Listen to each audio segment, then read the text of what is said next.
Jadi yang saya tahu Habib-Habib dulu itu banyak tukang orkes. Pemain suling Habib, pemain mandolin Habib, pemain gitar Habib. Yang joget Habib-Habib juga. Pada mabuk. Joget mabuk. Ini gue cerita pengalaman, Beb. Pengalaman saya nggak mau kata orang enggak. Yang saya alami. Nah, itu Habib-Habib yang dulu muda mabuk itu. Beberapa tahun yang lalu ketemu saya sudah bersorban, berjubah. Tapi masih mabuk. Wallahil azim. Tidak kata orang, ini semua yang ceritakan pengalaman saya. Pengalaman saya sendiri. Ente keren banget, Wi. Namanya ujungnya Wi. Nggak usah saya bilangin nama siapa. Wi, lo jadi ulama, Wi. Iya biasa dah. Kok mulut lu bau minuman sih, Wi? Emang apa? Gua minum masuk aja jadi air putih. Sekarang soal zuriyah, saudara. Habaib itu zuriyah Nabi alaihi salatu wassalam, saudara. Nah, kalau ulama pewaris Nabi yang mewarisi ilmunya, mewarisi akhlaknya, mewarisi kewajiban perjuangannya. Nah, para zuriyah Nabi sebagai keturunan Nabi alaihi salatu wassalam juga wajib kita hormati dan kita cintai. Yang minta supaya habaib itu dihormati, dicintai bukan habaib, bukan. Allah yang minta. Baca Al-Quranul Karim. Allah katakan kepada Nabi alaihi salatu wassalam, saudara, qul la as'alukum alaihi ajra illa al-mawaddata fil qurba. Hei Muhammad, hei Rasul, hei Nabi, katakan kepada kau punya umat, la as'alukum alaihi ajra. Aku tidak meminta upah apapun dari segala jasaku kepada kalian, hei umat Islam, kecuali ilah al-mawaddata fil qurba, kecuali cinta kasih kepada kerabatku. Allah yang perintahkan, bukan habaib yang minta, saudara. Soal sekarang ada orang yang cinta Habib, alhamdulillah. Yang benci Habib, asyukrulillah. Nggak ada masalah, saudara. Kenapa kita bingung? Mau cinta silakan, mau benci silakan. Cinta atau benci, semua ada ganjarannya dari Allah Subhanahu wa Ta'ala. Betul? Betul? Lagi enggak usah pusing. Habib ini ada yang nggak percaya, monggo. Habib ini ada yang percaya, silakan. Habib ini ada yang memfitnah habaib begini, ora opo-opo. Pusing-pusing amat, betul? Betul? Bagi para pecinta habaib, saudara, bagi para pecinta, saudara, pecinta habaib, pecinta ulama, pecinta kiai, mereka nggak butuh dalil. Cinta mereka kepada ulama dan habaib udah cukup menjadi petunjuk bagi mereka, saudara, untuk selalu membersamai habaib dan ulama. Mereka nggak perlu dalil. Tapi bagi para pembenci, orang-orang yang benci, saudara, benci sama kiai, benci sama ulama, benci sama habaib, walaupun kita sudah kasih 1001 dalil, tetap mereka nggak percaya. Nah, jadi percuma membenci dikasih dalil, nggak bakal percaya, saudara. Nah, karena itu, saudara, benci dan cinta ini anugerah dari Allah Subhanahu wa Ta'ala. Nah, maka itu saya ingat sekali lagi, bukan para habaib yang ingin mengemis cinta dari umat, tidak, tapi Allah yang mewajibkan umat ini untuk mencintai keluarga Nabi kita Muhammad sallallahu alaihi wasallam. Makanya Nabi mengatakan dalam hadis Sahih Muslim, di mana beliau katakan, saudara, ini taraktu fikumus tsaqalain, aku tinggalkan untuk kamu sekalian, hei umatku, dua peninggalan yang maha berat. Yang pertama adalah kitabullah, yaitu Al-Quranul Karim, dan yang kedua adalah itrat turunanku sebagai ahlul baitku.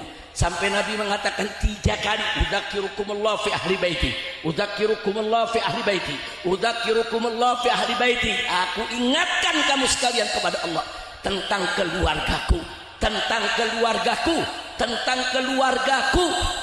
Makanya Sayyidina Abu Bakar Siddiq radhiyallahu anhu mengatakan, lihat Sahih Bukhari, saudara, apa kata Sayyidina Abu Bakar Siddiq? Beliau katakan, urqubu Muhammadan fi ahli baiti, jaga kehormatan kau punya Nabi, yaitu di keluarganya. Jadi sekali lagi, perintah cinta kepada keluarga Nabi, perintah cinta kepada zuriyah Nabi datang dari Allah dan Nabi kita Muhammad Sallallahu Alaihi Wasallam. Sekarang saya tanya, perintah Allah dijalankan wajib tidak? Perintah Nabi dijalankan wajib tidak? Kalau nggak dijalankan dosa tidak? Terus ada yang bilang, Habib, tapi ada habaib yang mabuk, ada habaib main maksiat, ada keluarga Nabi yang akhlaknya nggak baik. Saudara, keturunan Nabi bukan malaikat, keturunan Nabi tidak maksum, nggak ada yang maksum Nabi kita Sayyiduna Muhammad Sallallahu Alaihi Wasallam. Keturunan Nabi sama dengan anda semua, saudara. Kalau dari kecil dididik baik, dia akan jadi orang baik. Kalau dari kecil memang tidak dididik, dia akan jadi orang yang tidak baik. Sama, mereka bukan malaikat dan mereka juga bukan maksum. Kira-kira jelas tidak? Kalau ada 1, 2, 3 oknum habaib yang rusak, jangan dianggap semua habaib rusak. Enggak boleh, saudara. Kalau ada 1, 2, 3 orang Betawi jadi maling, apa boleh kita katakan semua orang Betawi adalah maling? Saya mau tanya sekarang, boleh gak? Enggak boleh. Kalau ada orang Jawa, saudara, yang mencuri, apa boleh kita bilang semua orang Jawa pencuri? Boleh begitu? Enggak bisa. Urusan ada orang Jawa mencuri, ya oknumnya yang enggak benar, bukan Jawanya. Betul? Orang Jawa yang baik banyak, orang Jawa yang tekun, yang kerja, yang ngaji, saudara. Orang-orang Jawa ini kan terkenal dengan keuletannya, kerajinannya, saudara. Jadi nggak bisa kesalahan beberapa oknum langsung disalahkan sukunya, golongannya. Betul? Jadi kalau ada habaib yang rusak, 1, 2, 3 habaib, ya memang oknumnya yang nggak benar, saudara. Nah, kewajiban kita apa? Kalau ada habaib yang maksiat, ingetin, tegur. Karena kalau dia maksiat berarti dia lagi menuju ke jurang neraka. Kalau kita cinta habaib, pegang, jangan begitu dong, Ben. Jangankan habib, semua umat Islam yang maksiat mau terjun ke jurang neraka, saudara, kita ingetin. Kan Nabi mengatakan dalam hadis, unsur akhaka zaliman aw mazluman. Tolong kalian punya saudara, baik dia zalim ataupun dia terzalimi, dia mazlum. Nabi yang bilang, sampai sahabat kaget, ya Rasulullah, nansuruhu in kana mazluman. Tentu kami akan tolong dia kalau dia dizalimi, mazlum. Wa kaifa nansuruhu in kana zaliman. Tapi bagaimana kami tolong dia kalau justru dia yang berbuat zalim, dia yang maksiat, dia yang jahat? Bagaimana cara nolongnya? Apa kata Nabi? Tahjuzuhu an zulmihi fadzalika nasruh. Kau cegah dia dari kezalimannya, kau cegah dia dari kejahatannya, rubah dia, cegah dia, fadzalika nasruh. Begitulah cara menolongnya. Nah, jadi kalau ada saudara sesama kita aja nih, kita jangan cerita habaib deh, kita cerita sesama kita yang bukan habaib. Kalau ada yang maksiat, ya kita cegah. Jangan nggak dicegah, dia maksiat berarti dia mau masuk ke jurang neraka, saudara. Pegang, selamatin, cegah, jangan sampai dia kejebur ke neraka. Betul? Apalagi kalau habib yang maksiat, kita cinta, cegah dia, saudara. Nah, bukan kalau ada 1, 2 habib yang enggak betul dijadikan hujah dalil. Semua habaib tidak betul, semua habaib rusak. Maka saya kaget, saudara, baru 2 malam yang lalu di Malang, Jawa Timur, saudara, ada satu tokoh musisi bicara. Apa dia katakan? Saya kenal habib, saudara, ini banyak habib rusak. Saya kenal habib waktu remaja muda, itu habib pemabuk. Saya berteman sampai dia remaja tetap mabuk. Saya berteman sampai dia tua tetap tuh habib mabuk, saudara. Nah, akhirnya apa? Dia anggap semua habib begitu. Nah, sekarang saya mau jawab, kalau ente bergaul sama habaib yang mabuk, dari kecil remaja sampai tua tetap mabuk. Nah, pertanyaan saya, kok bisa bergaul sama pemabuk? Emang habaib yang nggak mabuk nggak ada? Habaib yang soleh ada gak? Habaib yang baik ada gak?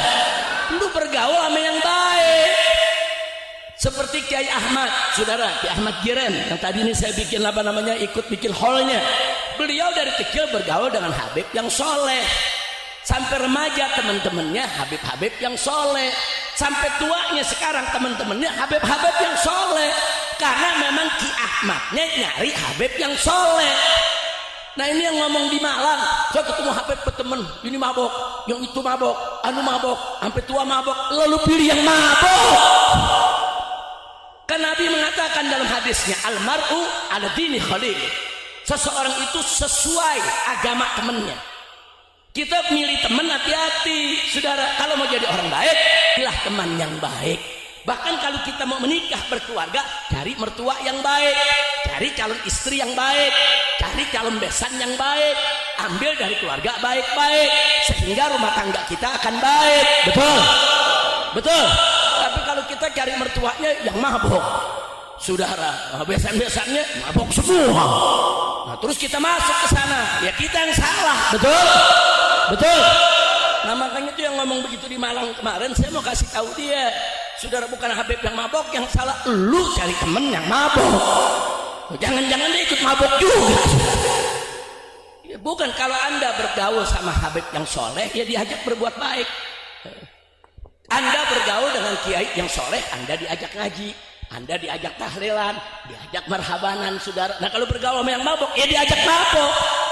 Kira-kira jelas gak? Jelas gak? Nah karena itu nih upaya begini nih, upaya-upaya mau adu domba, saudara. Maka itu saya dalam beberapa bulan terakhir ini saya putuskan dengan para menantu saya, Abah harus turun lagi, harus ceramah lagi, keluar masuk kampung. Dari dulu saya di Pemalang nih keluar masuk kampung, saudara. Nah, dari dulu kita naik gunung, turun gunung, ke lembah. Nah tapi begitu saya lihat sekarang kok mudah banget orang diadu domba, saudara. Nah kita mesti turun lagi, kita mesti satukan umat. Jangan mau umat dipecah belah. Betul? Setuju? Siap bersatu? Takbir. Sallu ala Nabi.